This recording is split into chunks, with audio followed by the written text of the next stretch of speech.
तो यही है कि हम ही को घर जाना है। आप हमारे कैंप हमारे घर में आए हैं, इसके लिए आपका तहे दिल से शुक्रिया अदा करते हैं, आपका आभार व्यक्त करते हैं। ज्यादातर आदमी हमनी के इलाका के बाड़न तो भोजपुरी में बोलल दे, ठीक बनाओ। शाहाबाद के बहुत आदमी हमें बाड़न, कुछ गया, अरवल, जहानाबाद, औरंगाबाद के भी आदमी लोग बा। देखिए, हम जब से पैदल चले शुरू कैले बानी 150 दिन के करीब करीब हो गए। सुबह से शाम तक हम पैदल चलते हैं, गाड़ी पर नहीं चढ़ते हैं। ईमानदारी और शुद्धता से ये प्रयास कर रहे हैं कि हर जगह पैदल चल के जाएं, लोगों से मिलें, समझें कि आखिर बिहार की ये दुर्दशा क्यों है। वो तो काम चलिए रहा है। जिस परिचय से आप लोग हमको जानते हैं, चुनाव लड़ना लड़ाना, उस काम को हमने छोड़ दिया है।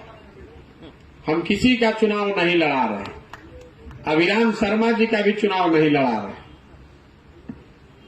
लेकिन हम जब पैदल चल रहे हैं तो हर गांव में ज्यादातर जगह हम लोग स्कूल में ही रुकते हैं, क्योंकि स्कूल के पास ही उस तरह का ग्राउंड है, या वित्त रहित जो विद्यालय महाविद्यालय चल रहे हैं, कागज पर ही चल रहे हैं लेकिन चल तो रहे हैं, उनके पास वो जमीन है जहां ये 2 एकड़ 3 एकड़ में ये व्यवस्था बनाई जा सके। तो करीब करीब सब गांव के शिक्षक लोग जब हम जाते हैं वहां तो मिलते हैं, और उनकी शिकायत वही है जो आप उसके भुक्तभोगी हैं कि भैया नियोजित शिक्षक की हालत बहुत खराब बा, हमने के कोई सुने वाला नहीं थे। तो हमने आप कई बार शिक्षकों को बहुत कड़े शब्दों में भी कहा कि भाई हम आपकी मदद क्यों करें, हम आपका मदद करें क्यों, आप तो स्वयं की मदद नहीं कर रहे हैं। तो कई जगह पर शिक्षकों को बुरा भी लगा होगा कि हमारे पास भाई हम दल बनाए नहीं है, हम आपका आंदोलन लड़ने नहीं आए, हम तो अपना काम कर रहे हैं, हम आपका आंदोलन अपने सर पर क्यों ले लें।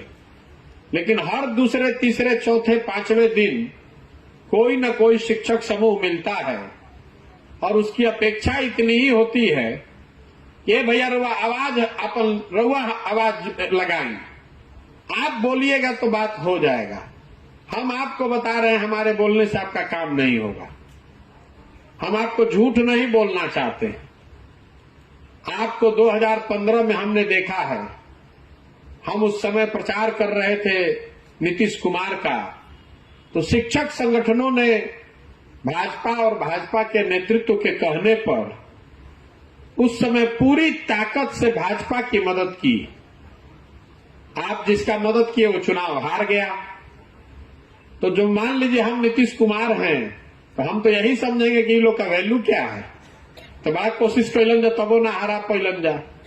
लेकिन आपका दुर्भाग्य देखिए, या भाजपा का दुर्भाग्य देखिए कि 2 बरस के बाद वही सुशील मोदी उप मुख्यमंत्री बन गए, और उनके पास 5 बरस का समय था कि जो वादा उन्होंने आपसे किया था उसको वो पूरा कर सके। आपका कोई वादा उन्होंने पूरा नहीं किया। लेकिन शिक्षकों की दुर्दशा देखिए, जब सुशील मोदी नहीं माने तो आप तेजस्वी यादव का अपने पैर पकड़ लिया या पूंछ पकड़ ली। जिस तेजस्वी यादव ने पहले आपका 15 में, तेजस्वी यादव, लालू यादव भी उस महागठबंधन में थे, हम लोग आपका मांग नहीं माने थे उस समय, लेकिन आप इतने व्याकुल हैं कि तेजस्वी यादव का भी पूंछ पकड़कर आप समझे कि यही हमारा सुधार देगा। तो इस बार आप लोग जिसको वोट दिए वो आदमी फिर चुनाव हार गया। तो इसकी पहली बात तो आपकी ये दिखाता है कि जो आप दम भरते हैं कि हमने के 4 लाख आदमी बानी जा, इस दम को थोड़ा कम कीजिए। आप किसी को चुनाव हरा जिता नहीं सकते। आपको हम डिमोरलाइज नहीं कर रहे हैं, हमारा अपना चुनाव लड़ने का तरीका है। हम जीतते इसलिए हैं कि हम अपने कमजोरियों का बहुत गहराई से अध्ययन करते हैं, और जिससे हमको लड़ना है उसकी ताकत का पूरा गुणा गणित हिसाब पहले करते हैं, तभी ना उसको पटक पाएंगे।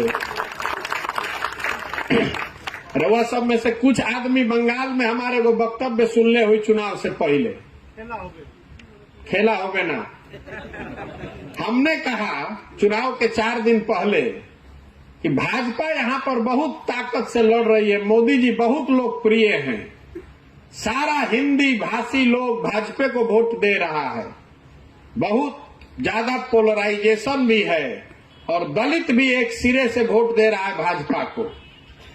लेकिन भाजपा को 38 से 40% वोट आएगा इस सब के बावजूद, और 100 का आंकड़ा पार नहीं होगा। तो भाजपा वाले लोग अपने चालाकी में समझता है कि बहुत होशियार हैं, हल्ला किया कि प्रशांत किशोर तो चुनाव लड़ने से पहले ही हार मान गए, उसको पता ही नहीं चला कि किस जाल में वो फंस रहा है। अरे चुनाव के पहले 4 दिन पहले हम अपने वर्करों को बता रहे हैं कि खड़े रहना, ढीला नहीं पड़ना, बहुत बड़ी लड़ाई है। तो कितना पर पटके? 77 पर। और जिस टीएमसी को आपने मान लिया था कि ये हार गई है, उसको 220 पर जाकर उसका काटा रुका। ये इसलिए है कि हम भाजपा की जो ताकत है बंगाल में, उसको हमने बहुत गहराई से देखा होगा, उसका अध्ययन किया होगा। ये गुणा गणित निकाला कि भाई इसको 40% वोट आएगा, तो अगर इसको हराना है तो हमको 45% से कम वोट नहीं आना चाहिए। हम लेकर आए 48% वोट, भाजपा को आया 38% वोट। तो हम आपको डिमोरलाइज नहीं कर रहे हैं, आपको ये बता रहे हैं कि अपनी क्षमता को आप बढ़ाकर आंकिए मत, क्योंकि 4 लाख आपकी संख्या है, आपके परिवार की संख्या जोड़ देंगे तो 20 लाख आपका वोट भी होगा, लेकिन वो 20 लाख 20 खंड में बटा हुआ है। आप आज शिक्षक हैं, लेकिन जहिया वोट हो वो दिन कुशवाहा बन जाइएगा, पंडित बन जाइएगा, राजपूत बन जाइएगा, राष्ट्रवादी बनकर वोट दीजिएगा, कोई हिंदू बन के वोट देगा। इसलिए आपकी ताकत 20 लाख की है ही नहीं। इसीलिए आप 2 बार ट्राई किए लेकिन हरा नहीं पाए। तो दल वाला जान ही रहा है कि शिक्षा वाले कतनो हल्ला करस जाए। अगर हम आज उनको ये सुझाव दे रहे हैं, उनको सलाह दे रहे हैं, तो यही कहेंगे कि शिक्षकों के आंदोलन से घबराने की जरूरत नहीं है, ये लोग चुनाव नहीं हरा सकता है। और नेता एक के बात से डरता है, वोट से। आप कितनों वार्ता कर लीजिए, कमरे के अंदर बैठा के जूता भी मार दीजिए, वो सब सह लेगा, वोटवा मिलना चाहिए। इन 2 बात को समझ लीजिए कि आपकी जो ताकत है वो ताकत इतनी नहीं है कि आप सरकार को हरा दीजिए। तो शिक्षक नेता हमारे पास आते हैं और वो कहते हैं कि भैया हम लोग आपकी मदद करेंगे, आप हमारी मदद कीजिए। तो मैं आपको सिरे से कह रहा हूं कि हमको आपकी मदद नहीं चाहिए। आपकी मदद से हम चुनाव नहीं जीत सकते हैं। बिहार में क्या लोग हम दल बनाइयो ले, तो हमको शिक्षकों की मदद से हम बिहार नहीं जीत सकते। हम बिहार तब जीत सकते हैं जब बिहार में शिक्षा की व्यवस्था बेहतर हो जाए और आप पूरी ताकत से उसके पीछे खड़े हो जाइए, तब वो 20 लाख की ताकत हमारी बन सकती है। तो हमने शिक्षकों की मदद करने के लिए 2 ही शर्त रखी है। चुनाव के बाद आप हमारी अभी मदद कर दीजिए, हम चुनाव के बाद आपका चिंता करेंगे। ये सिरे से आपको बेवकूफ बनाने वाली बात है। आप यही ना कहने आते हैं कि भैया आप हमारी मदद कीजिए, चुनाव में आपका मदद हम लोग करेंगे। तो हम तो यही कह दे कि हम तो सरकार में बानी ना, 2 प्रेस कॉन्फ्रेंस कह दे, 2 बात हल्ला कह दे कि भाई शिक्षकों के साथ अन्याय हो रहा, अपना घोषणा पत्र में लिख दे। जब जीत के चल आई तरुआ के भेंट होके चाइना रुआ का कर ले, हमारे कुछ नहीं कर सकते।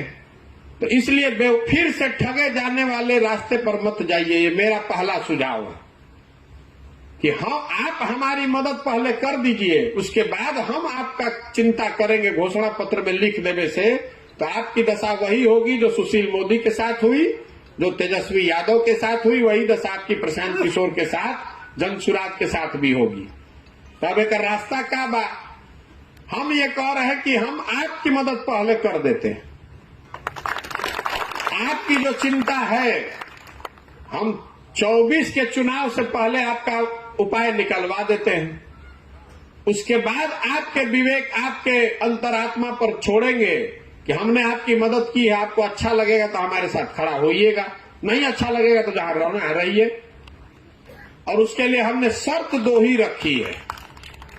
हमने शर्त 2 रखी है एक तो आप शिक्षक समुदाय के तौर पर एक होइए। अभी आपका 19 गो संगठन है अलग अलग, ऐसा नहीं है कि सब शिक्षक 19 अपने दम पर है। हम इतना दिन से राजनीति देखे हैं बहुत नजदीक से।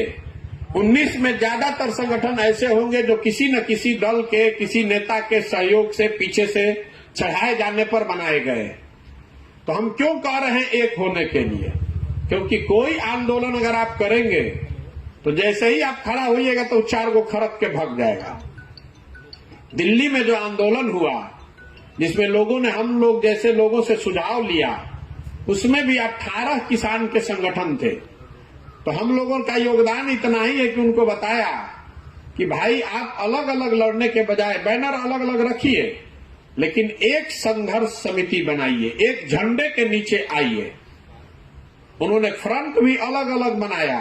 दिल्ली में 7 गो रास्ता घुसे के बाद ओकरा के घेरे के बात भई तो कहीं उग्राहा जी ने घेरा, कहीं राज्यपाल की संगठन ने घेरा, अलग अलग किसान संगठनों ने जिम्मेवारी ली, लेकिन लड़े सब एक बैनर के तहत। तो हमने शर्त एक ही रखी है कि आप 19 संगठनों को या तो एक संगठन बनाइए या एक संघर्ष समिति बनाइए।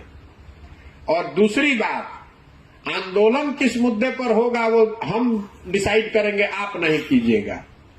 आपको अपने वेतनमान से न मतलब है, आपको गैर शैक्षणिक कार्य से हटने से मतलब है, आपको इससे मतलब है कि आपका सर्विस कंडीशन सुधर जाए। वो जिम्मा हम पर छोड़िए, लेकिन आंदोलन कैसे होगा वो हम डिजाइन करते हैं। आपको शरीर से ये खड़ा होना है कि आप 4 लाख लोग एक साथ हैं, तो आप लोग ये तय कर लीजिए और वो 19 संगठनों को एक साथ बैठा दीजिए और हमको 9 महीने का समय दे दीजिए। लोकसभा से पहले सचिता जी ने कहा दिसंबर, हमारा अपना प्रयास है कि अगले 2 महीने में अगर आप लोग सब एक हो जाए, दल से, जाति से, विचारधारा